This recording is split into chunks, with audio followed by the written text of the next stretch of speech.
but we'll see how we get on. Tonight, one or two stages very, very narrow, and hopefully we'll try and get through them without any punctures.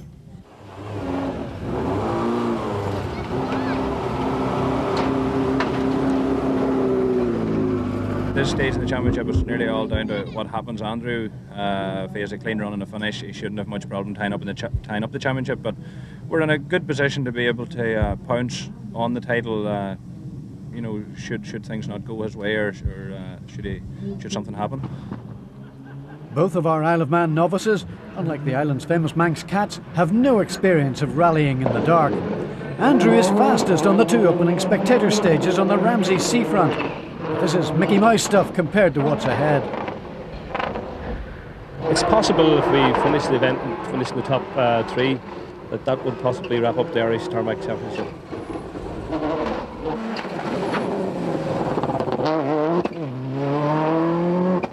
Daniel and Michael Doherty must go flat-out from the very start to stand any chance in the series. But the Carndona pair have never been afraid of a challenge, even though the territory is very different. I find them a lot different to the stages at home. I find a lot of corners with bumps, and a lot of corners that tighten more so than we would have at home. You know, it's fairly tricky, but hopefully we just have them all picked out, and in the base notes, if we have, we're safe enough.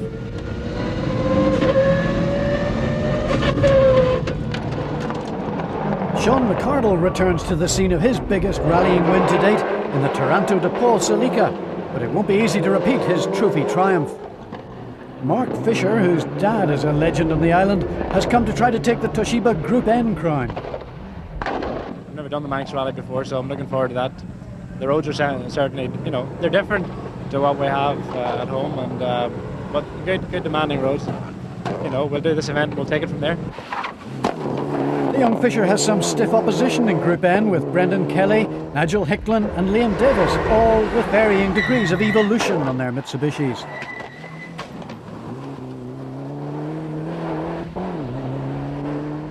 But Nigel will be the first to go after just 3 stages when his Evo 5 crashes out. We now head south of Ramsey to the start of the real action.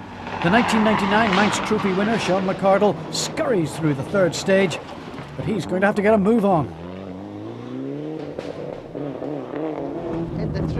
The lights illuminating the back of Sean and Damien Garvey's neck are coming from the Doherty Subaru, which is flying.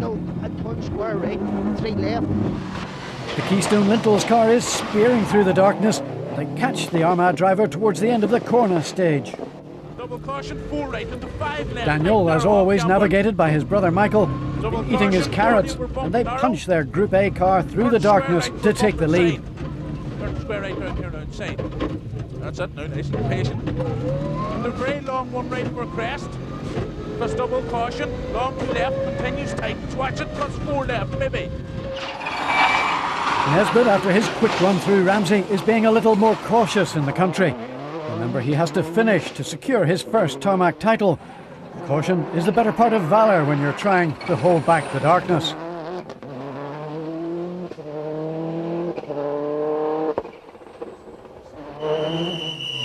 And look who's third. Nobody expected a Group N car to be mixing among the WRCs and A8 machinery. That's exactly what Mark Fisher is doing. And he's leading the local Metro 6R4 hot shoe Glen Lease to boot.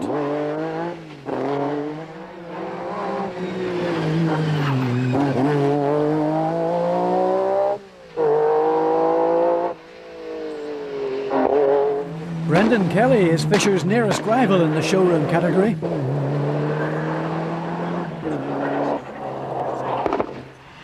And his Group N Championship rival, Liam Davis from Cork, although an evolution behind, is shadowing the Fermanagh driver, should anything give. Things nearly go wrong in the Barry Coleman Kevin Sinnott Escort Maxi. And Dennis Heaney has been in the wars. Well, a wee slight overshoot on the 3rd stage. We bent a track control arm and the fellow was trying to get out again before the time limit runs out. It happened very early on in the stage. We had to drive most of the stage, pulling until it cars back, trying not to hold anybody else up. So the Cuisine de France car has safely completed the first leg, but the night belongs to the Dohertys. We're going fairly well now. We're not flat out, like there's more left, but I'm very pleased with our first time in the dark. We've been reasonably confident and brave on it. Happy. Once I got going and got a stage over me, I wouldn't mind like if there was another 10 in the dark. Like I'm happy enough with it. Good lights in the car, and we're reasonably committed to our notes, as we say. Like we're not overly brave, but at the same time we're not too bad. 1 left, 30, stay 5 left, plus square right, don't cut. 1 left, stay 5 left, plus square right, don't cut. We're leading only by a few seconds, 2 or 3 seconds, maybe 4. It's very, very little. Tomorrow's a long day, like the rally has only started. 200.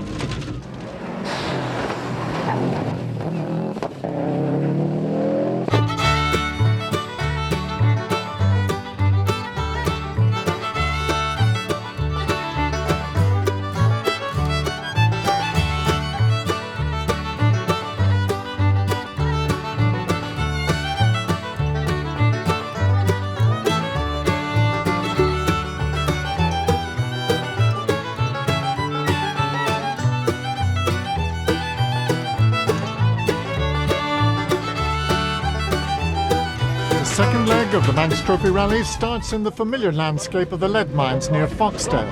The Dohertys in daylight realise that they're going to have to go a little crazy to stay ahead of Andrew's much more recent impreza, and a little crazy they are. One ahead. 2 right over 130, 1 right 30, 1 right plus double caution, 1 right over small crest. Their worst fears are confirmed when they drop 25 seconds to the World Rally car on the first test of the second day.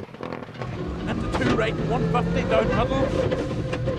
This has been demoralising for the new stars of the Toshiba series, but they are up against experience and technology.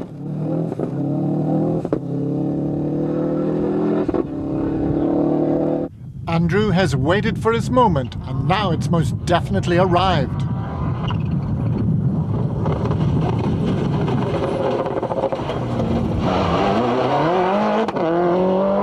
At this stage, remember, he is 25 seconds over Doherty. It's a devastating dawn for the Donegal pair, and Andrew and James O'Brien are determined to put them back in their box after their night ride on the opening evening.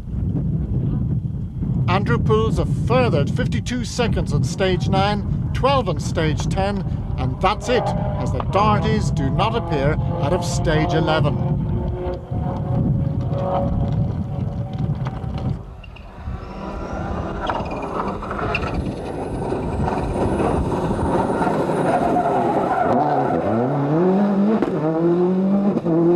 Young Doherty's had a bit of an accident on the stage. They come into a very fast right-hand corner and went off the road for a little while.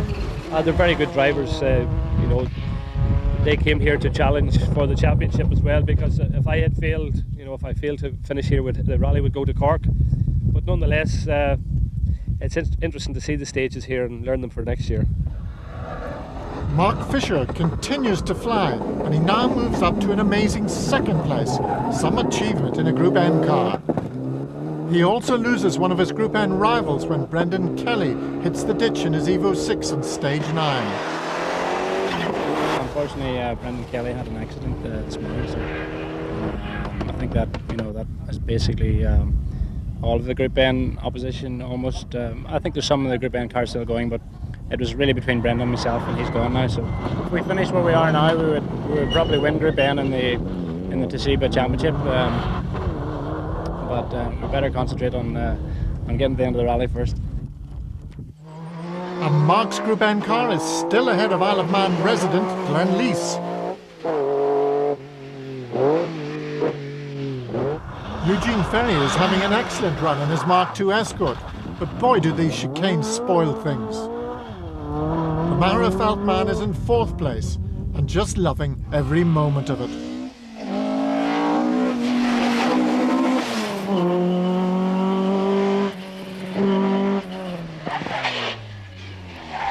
Liam Davis now lies second in Group N and incidentally second in the Toshiba Tarmac Group N Championship.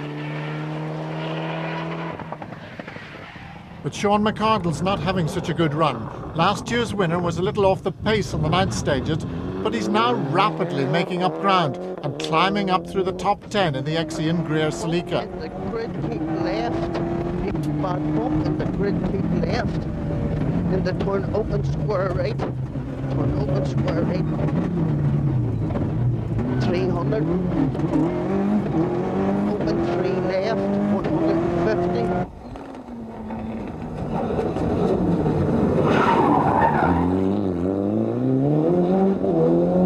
The Manx lanes are very claustrophobic in a Group A Toyota as you wrestle to keep the car between the high edges. 3 left and 2 right, 30, 3 right, into 2 left, 3 right, into 2 left, and the turn tight square left, round wheel. Turn tight square left, round wheel.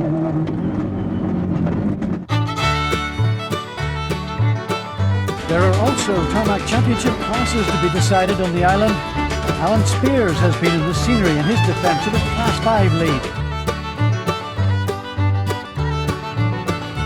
James White, the Class 2 leader, may know his way around Killarney, but he's not so sure on the Isle of Man.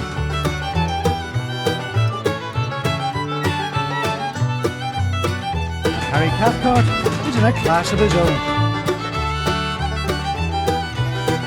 Started in 71 and missed a few measures, but not too many. We ran 24th overall. Well, there's only ourselves in the class, so we're forced and last in the class. As Nesbitt races on towards his first Tarmac Championship, it's time to catch up with the historic and post-historic runners, some with considerable Manx pedigrees. 74 and 75 were second, and 73 were third, and 74 were second, yeah. And he's lost none of it, as the former Tarmac ace shows us when he chases down local star Adrian Commode on the St Jude's stage.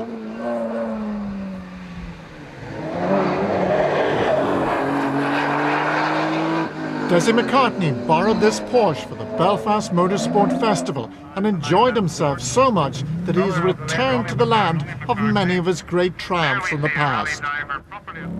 Desi, seen here at the festival, goes on to win the post-historic category of the Manx Trophy Rally with his borrowed Porsche and a borrowed Isle of Man resident, Andrew Holmes, on the pace notes.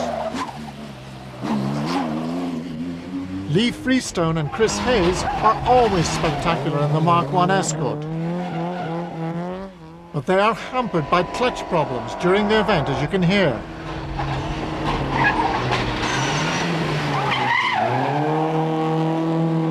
The swift Manxman eventually has to settle for second.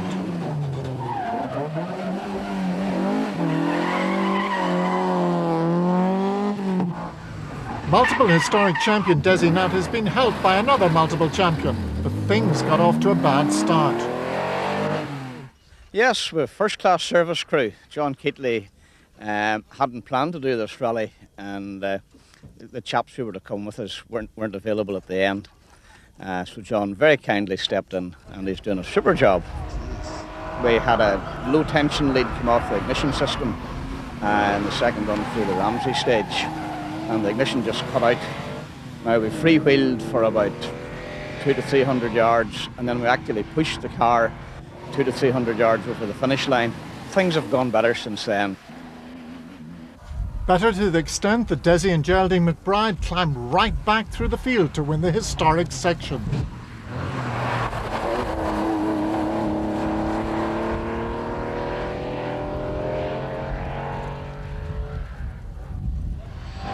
Second place sees a mighty battle between Alan Courtney's Mark I Cortina and Philip Wiley's MGB.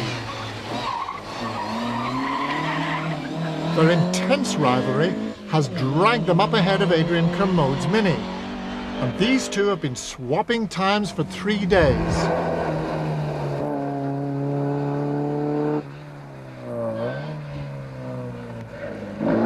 But the verdict finally goes against the Cortina when an engine mount breaks, giving second place to Philip Wiley and Jim Howe.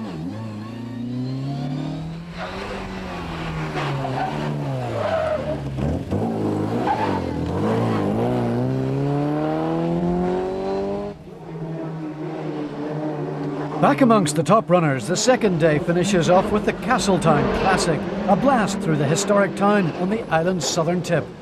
Andrew Nesbitt and James O'Brien are now about 4 minutes ahead and using the event as a testing exercise for when both the Tarmac and British Rally Championships reunite with World Rally cars next year.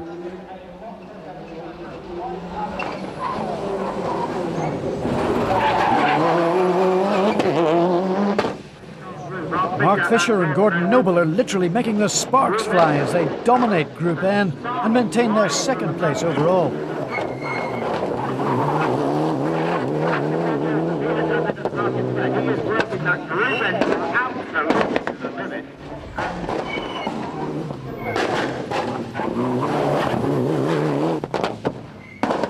Glenn Leese and John Tarrant are almost 3 seconds faster than the Group N car through the town, and they're putting on a considerable challenge for that second place.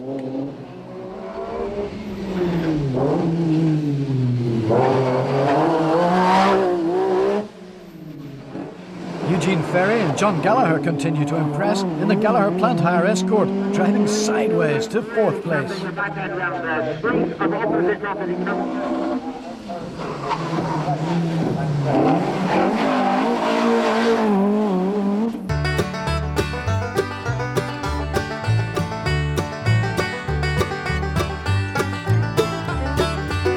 final run back to Douglas sees Harry Cathcart and Kenneth Weir bounce along to yet another Manx Rally finish and 24th place overall. Alan Spears and Michael McAvoy tie up Class 5 and the Tarmac Class Championship in their more highly tuned Suzuki Swift. James White and Daniel Keane not only become the Tarmac Class 2 champions, they also finish in a fine 9th overall. I love the stages, very, very good. Love the mix, and I love the night stages. Reminds me a bit of the old navigation rallies at night. We had great fun. Liam Davis and Billy Kelleher get a little overexcited at times. However, the Cork pair bring their Evo 4 home in 6th place and 2nd in Group N.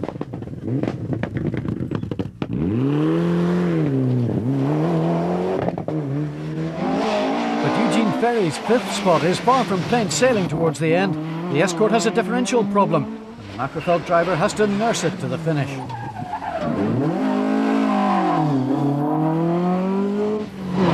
Sean McCardle had a lot of last-minute problems in preparing his car for this event, but after the slow start, the Armagh driver has been flying through the field to 4th place. Any hopes that Glenn Leese and John Tarrant had of taking 2nd are dashed in the final stages when they have to weld their rear suspension just to stay in the rally.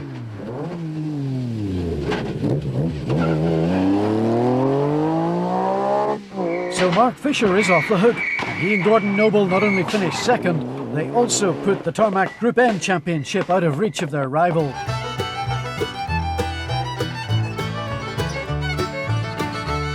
This young man has a very hard family act to follow, but the early indications are that he could go even further in the sport than his celebrated father. It's celebrations all round for the Irish, 5 places in the top 6, and the biggest party of all, with Andrew Nesbitt and James O'Brien as they become the first Toshiba Computer Irish Tarmac Rally champions of the new millennium. Very glad that I came to the Isle of Man and looked at the stages for next year. Quite different to Ireland, but very interesting race. We have now taken the Irish Tarmac Championship. We've got something in the bag, little in the bag, as you say.